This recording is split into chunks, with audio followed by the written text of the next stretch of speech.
Welcome. Thank you for being here.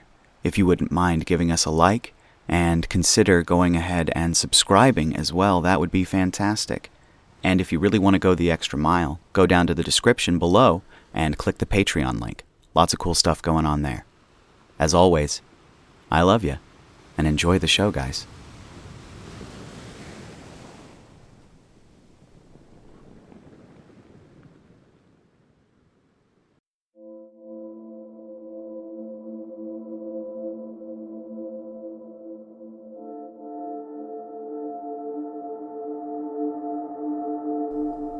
Beast.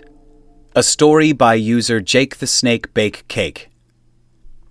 Chapter 7. News spread far and wide through the systems of the shipmaster and her trade ship that had fought off a defected military raid ship and won. Rumors passed of her fearsome ship beast and the murderous rampage of retribution. It was said the beast had not stopped until all that had harmed the crew lay dead.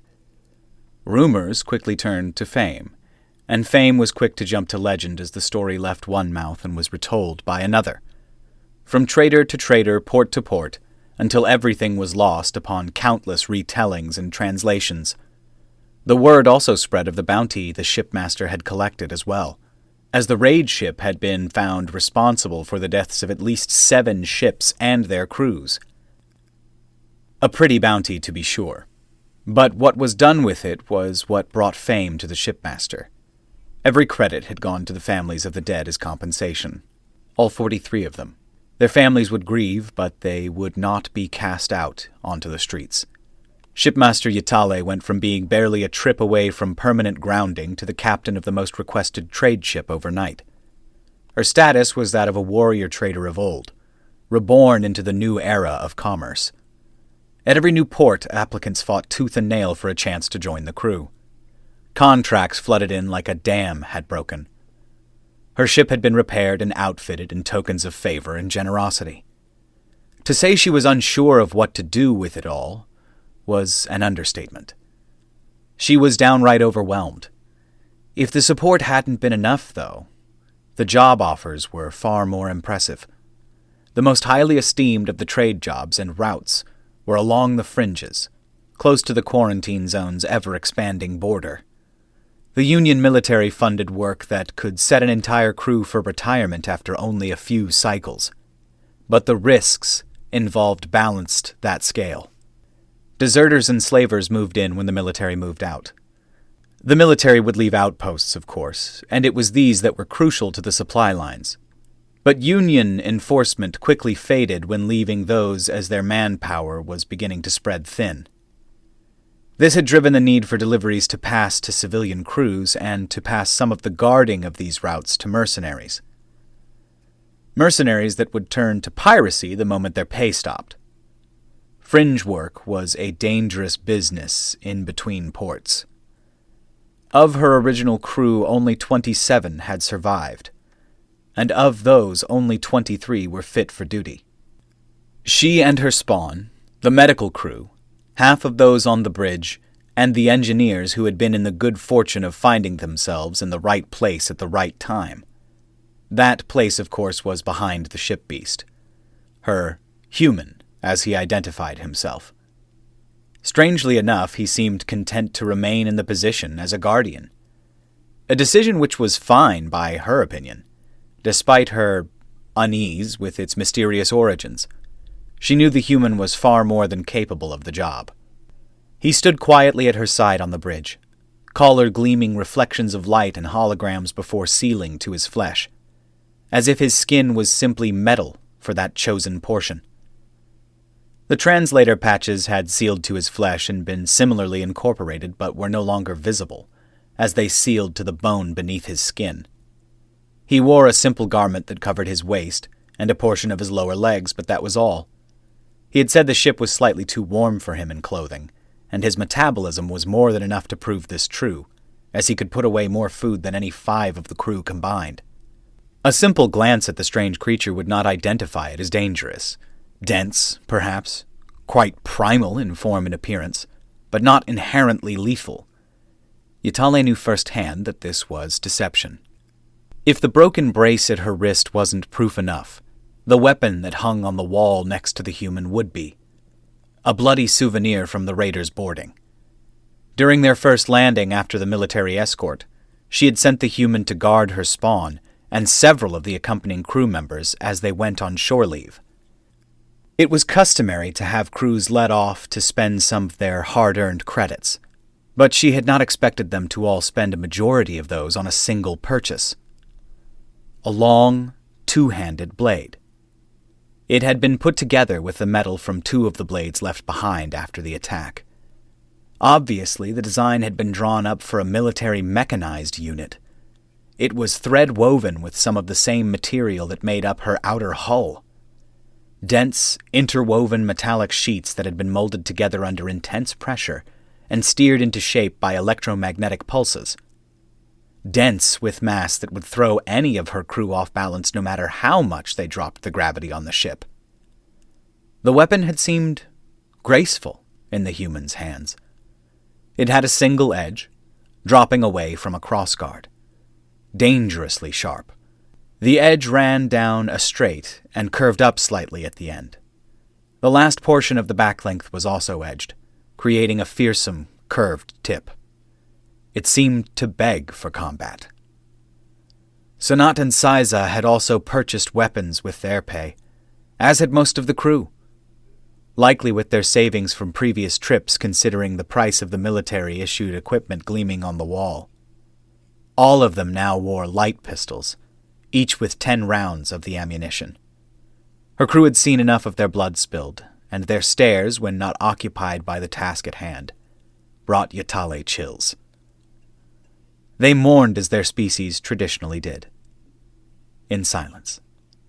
Their race had no official title, at least not amongst themselves. Their own titles and status sufficed, and when that did not, their language simply seemed to go around the subject by simply using a word that translated roughly to others like themselves. Others' species didn't bother with that cultural aspect. By others their race was known as sirens, for their voices were melodies few species seemed to find they could stomach without a biosync to intervene. Thought to be one of the first of the known spacefaring peoples, the home planets of their ancestors had long since been all but abandoned for the stars. Over generations, change in culture and values had molded them into something almost nomadic, if there was such a thing on the galactic scale. Trade and exploration were regarded as being above all other aspirations for the long-lived species. To be part of a successful ship was regarded as a rank of status and class.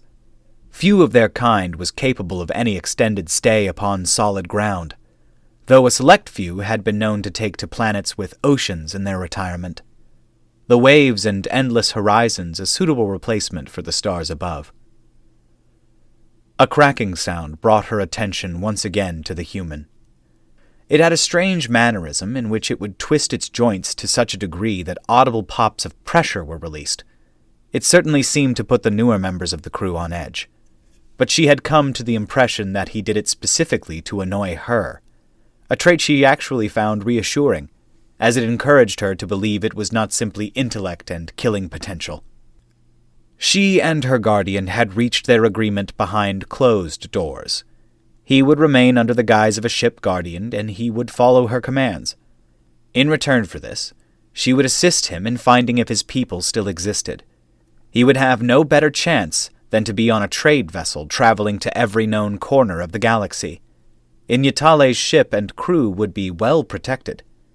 It was a dedicated and respectable goal, and should anything happen to her, the human had agreed to stay by her spawn. Her spawn and Deher, more specifically. Yatale was yet to understand it entirely, but she had come to the belief that bonding the human into her service and loyalty involved far more than agreements and contracts. It had been fierce on the point of the medical officer, and could be seen following her as often as Yatale or her spawn. Her new crew members had been treating Deher as more than just a senior crew member because of it, and instead as someone of status. Mostly this was due to a misunderstanding that none of the veterans seemed to be willing to address. The new crew seemed to think the human was just a mildly intelligent beast. That was extremely well trained. From an outside view, this could seem to be the case. The collar was fully fused to its neck, and its mannerisms were not entirely understandable without having been in its company for extended periods of time. It also didn't help matters that the human, much to her amusement, did not correct the misunderstanding any more than the veterans. Its biosync was fully integrated into its thick dermal layer, leaving no visible trace, which allowed it to do as it pleased, while quietly observing. To her knowledge, it only spoke to those who knew it could, and only when necessary. Yatale would have intervened with this had it not been for the fact that the misunderstanding offered a real benefit. The hiring process was something of a mixed bag, and some of the new talent had snuck in on ambition alone. That was a danger in and of itself, and many had been weeded out and left at the next port to be replaced by a more experienced counterpart. A trade vessel on the edges of the galactic frontier was no place for new blood to try their hand. That was what the inner systems were for. Considering the contracts she had accepted, there was no time for training fresh blood. The silent guardian would continue tipping her off on any transgressions within her crew, and she would continue to pretend that it was simply a beast. The military outpost wasn't the prettiest thing, but as far as importance went, it held its own over a long list of rivals. On a planet in one of the outermost systems near the containment line, the facility was simply a ground base with a space elevator tethered to it. Outside of its fixed orbit station, which was state-of-the-art, the outpost itself was a relic. A relic with a warp point. Warp ports were hard to manage and maintain, but they were even more difficult to establish in the first place. Lots of trial and error involved with that process, and Zaios didn't like to think about the first poor souls drafted for the test runs. It was sadistically comical in its own strange way. The stations were essentially giant orbiting nets, made to catch incoming warp spheres.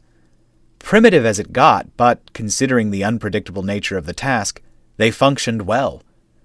99.94% of jumps were caught.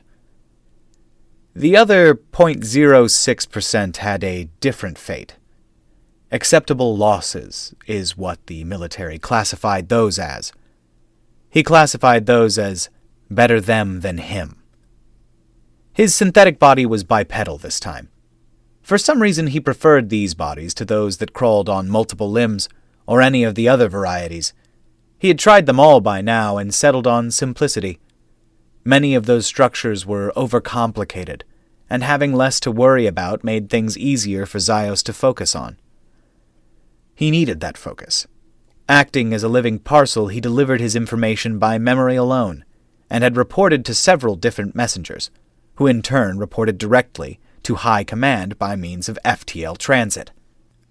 It had been sheer coincidence he had glanced up to check the holomonitor at the terminal. Reports of Shipmaster and Shipbeast have become famous overnight here in Sector 7, as they apparently were boarded by a defected platoon of shock troopers turned pirates. Our initial reports show that every pirate was killed before the initial military task force could reach their distress signal. Total body count is over 50, not including crew casualties. The reporter paused for dramatic effect, and Zaios felt a wave of curiosity. A trade vessel? Fighting off military-trained board and breach troopers? Shouldn't be possible. Not without massive firepower. Zaios waited to hear about the fluke of luck. Perhaps they had been carrying military weaponry as cargo and armed the crew in time to repel. Or perhaps they had seen the attack coming and pulled some sort of hard maneuvers leading to the pirate ship crashing. To his amazement, he found nothing of the sort. The ship beast had simply gone on a killing spree for the records. Unbelievable. He stood there for a good portion of the rotation as he watched the same report over and over again, waiting for more information. The best he received for his wait was a simple video cast of the surviving crew walking off at the next port.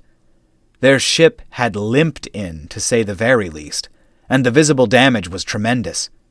Single red stripe of patchwork had been sealed over the bridge. As he waited, he felt his patience slipping, and a grinding feeling on his molded nerves itched at him. Then he saw it. Directly before the video cut out, he saw a quick clip of the siren in the scaled cloak, and standing next to it, the ship beast. It was just a snippet, barely enough time for him to lock the image into memory. But it had been there. The primal creature that had made history. He had to speak to the shipmaster, if she was willing to sell the beast. No, she wouldn't. The creature was priceless now, a bona fide killing machine that didn't get sold to the highest bidder. Something like that was kept close at hand. Still, there was a chance she might be able to provide him with the knowledge of where to find another. He searched his vast memory. He couldn't find anything that matched. This species was new to him, and considering he had traveled to every corner of the inhabited galaxy, that was saying quite a bit. Finally, here was something worth chasing, a goal to seek. The fringes were a wonderful place indeed. Chikorob was still amazed at his surroundings, and he had been on board the trade ship for over 20 rotations now. A simple Oxot like himself working on a siren trade vessel. It was almost unbelievable.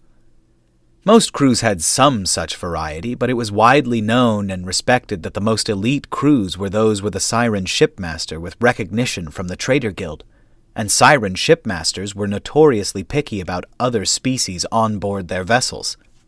A song-like melody buzzed into understandable tones through his biolink as he brought himself to stand at attention. His scales shifted color from a murky portrayal of his surroundings to a solid green as he consciously willed his natural camouflage under control. Other new crew members stood in similar fashion.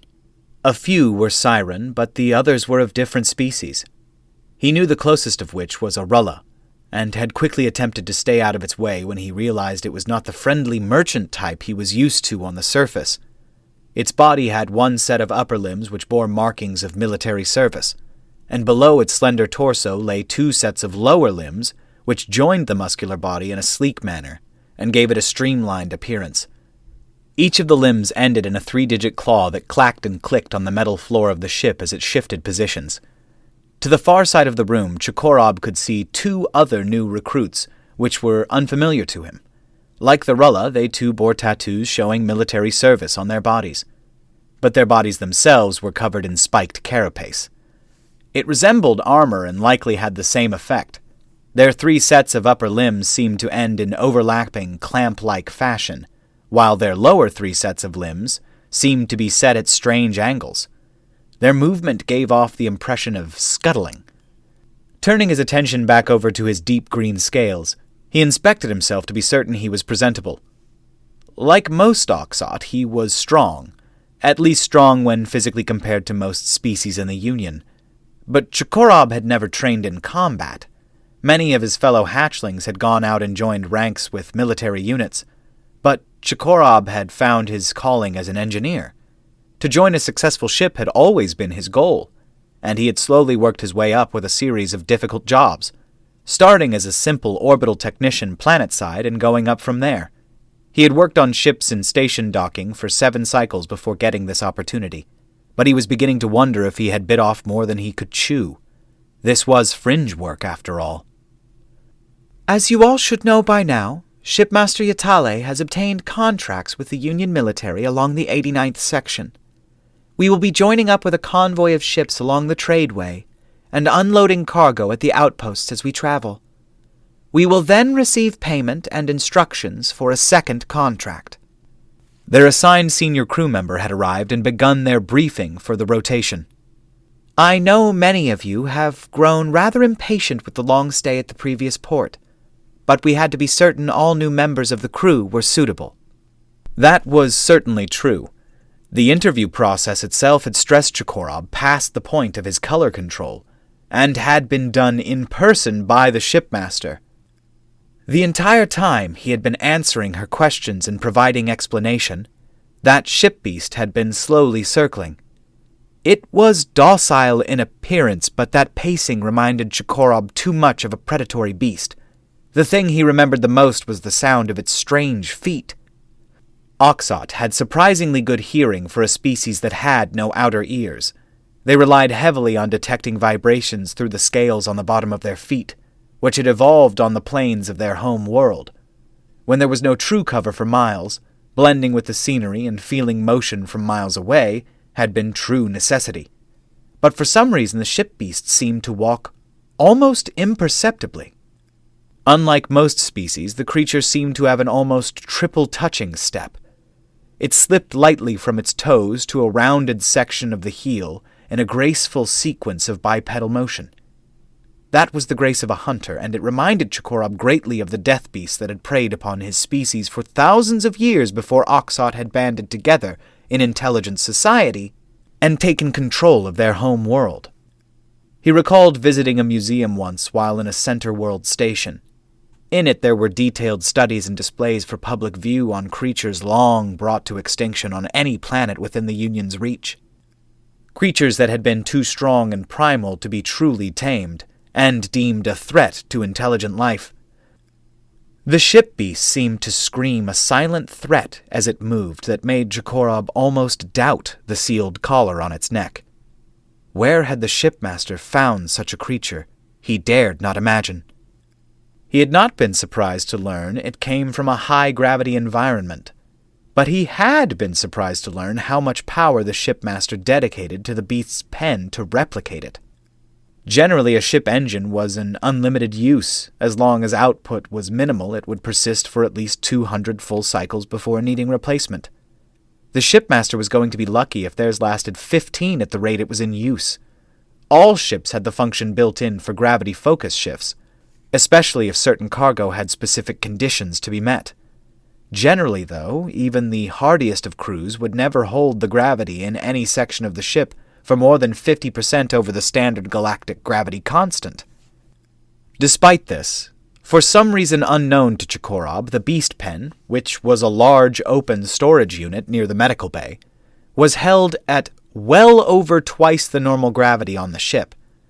This was not part-time either. This was constant, even when at port. Most of the crew would only be able to survive in an environment like that for a maximum of 3 rotations before they were simply incapable of breathing. And it had almost killed one of the previous recruits who had walked in unknowingly while performing a routine check of the ship maintenance panels. The poor recruit's equipment had brought him to the floor and held him there until he was discovered by his shift replacement a rotation later. The ship beast slept there and occasionally stayed there for extended periods of time without issue. Yes, that creature gave Chikorob a very uneasy feeling. Just thinking about the thing gave a sensation of scales being abraded. This rotation, we will be performing the routine checks on the life support system and likely be providing maintenance for a few exosuits in the hangar bay. A soft voice lifted through the cabin as it listed the shift instructions, and drew Chikorob's wandering thoughts back to the briefing. Their senior officer went by the name of Dehaer, and was honestly not very impressive or distinguished in Chikorob's opinion. To her credit, though, she had managed to survive an encounter with one of the most notorious pirate ships in recent memory. Her white suit seemed in sharp contrast with their black and gray uniforms, and it marked her as a medical officer. This was unusual, but it seemed to fit with the trend of unusual things on the ship. For the engineering unit to have a senior medical officer as their commander spoke volumes to the damage suffered by the previous trade route. At first, this had been treated with displeasure by the new recruits, as they obviously expected some warlike menace and impressive physical stature. How else would one expect an engineer on a trade vessel along the fringes? Apparently, and much to everyone's surprise, Dehaer had held the role as engineer in a previous contract. Although she did not have a warlike appearance, or much in the way of physical stature, she did provide excellent instruction on the subtle nuances of the ship. Chikorob's respect for the siren had increased slightly over time. He seemed to be alone in that regard. For some species, appearances were everything. The Rulla spoke in a fierce tongue, and their translators were unable to mask it entirely. I still do not see Why we are not trusted to work without the guidance of an officer outside our trade. It snorted roughly as it cocked its sleek head to the left in a sign of displeasure. We should not be forced to obey a member of the crew who is not the shipmaster, especially not one who has not earned our respect. Any who had ever encountered a Rulla would know that they were a proud species. Proud and rather violently stubborn as well. Merchants, traders, scientists, and warriors. Once their respect was earned, they were loyal. That was the tough part, though, earning its respect. As fellow crew and as soldiers, they were held in high regard, being a perfect mix of intelligence and ferocity. For anyone else, they were simply difficult. Sometimes they were difficult and dangerous. Considering Rulla were omnivores, often put dangerous into a different light. Their tiny siren crew leader stared up at the larger alien, with pure green eyes calm and her long, slender tail shifting in a slow, lazy whip. Agitation was clear, but not unease. The Rulla towered over her, easily another half her height and maybe 3 times her mass. The slow clicking of its claws seemed to ring through the scales on Jakorob's feet like tiny tremors. The crew watching this gave off an almost palpable sensation of displeasure. This scenario was not something any of them wanted to become involved in. On the far side of the room there was a slight movement towards the Rulla by the 2 shelled aliens. Perhaps they thought some shared background might warrant enough respect to encourage the Rulla to back off. A cracking hit flew from one of the Rulla's clawed limbs to throw the closest one on its back without so much as a glance in their direction. The other froze in place, not prepared to scuttle closer. I will take orders from the shipmaster, Ytale. I have seen her scars, and she has earned my respect. You, though, you have done nothing. I do not agree with this. The Rulla reared up on its backmost limbs, presenting an impressive display of height and danger. All of its claws angled in a formidable array as it balanced, before slamming down upon the hull to bring its face directly level with the sirens. Her long mane of hair rustled back with the long exhalation that followed. She did not blink. It was then Jakorob made to step forward and try to stop what was likely going to occur. Deher was about to be gravely injured if she did not break that challenging gaze. The medical officer was directly meeting Arulla's cultural behavior to consent for a duel, regardless of whether she realized it. Barely 2 steps towards the confrontation, and his scales shivered. That abrasive feeling grated up his spine as rough motion was felt through the floor. He turned to see the beast had entered the room and was staring down the Rulla. It was time to get out of the way. The Rulla turned its sleek form away from Deher and faced the ship beast instead, its slit nostrils flaring as it assessed the creature. The beast met its gaze and glided along with that casual grace, each step taking it barely any visible effort, until the 2 were face to face. Height-wise, the Rulla stood a unit above the human, but only because it had reared up on its back legs. The human seemed unconcerned by the pose, and held the gaze with those strange eyes. The long scar on its back caught the light in the room in an eerie fashion as it stood completely motionless. The other lesser scars seemed to catch in similar fashion as the beast straightened its posture. Aside from the tattoo of military service, the Rulla bore only a few scars, and none of any great size. When tallied in comparison to the creature that stood before it, the difference seemed to shout at all who had eyes. This would not end in the Rulla's favor. Slowly the Rulla lowered itself back to the ground. The staring continued, but the intensity of the situation had passed. It blinked once, and the ship beast did the same, before abruptly turning and leaving the room as quickly as it had arrived. Jakorob could swear one of his hearts had stopped beating during the confrontation, and the Rulla looked equally spooked. Where in all the void had Shipmaster Ytale found that thing?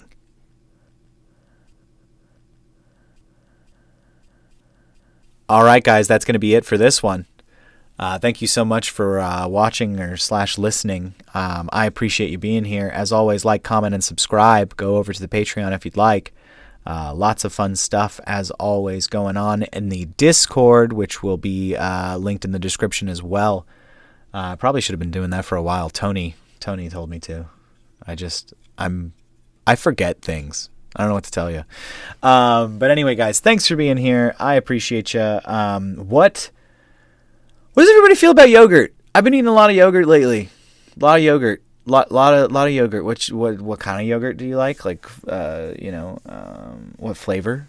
What kind? Because there's different kinds of yogurt. There's so many yogurt kinds. There's like, you could do Greek yogurt. You could do strained. You could do non-strained yogurt. There's all these different types of yogurt.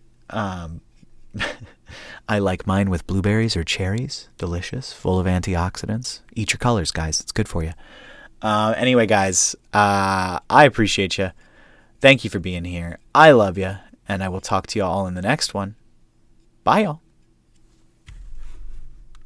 Oh, and at the end of this chapter, there's a writing disclaimer that I love. He's very drunk when he writes these, which is very funny. Because it makes a lot of sense when you read the writing. It's like, who the fuck wrote this? But still, good ideas. Bye!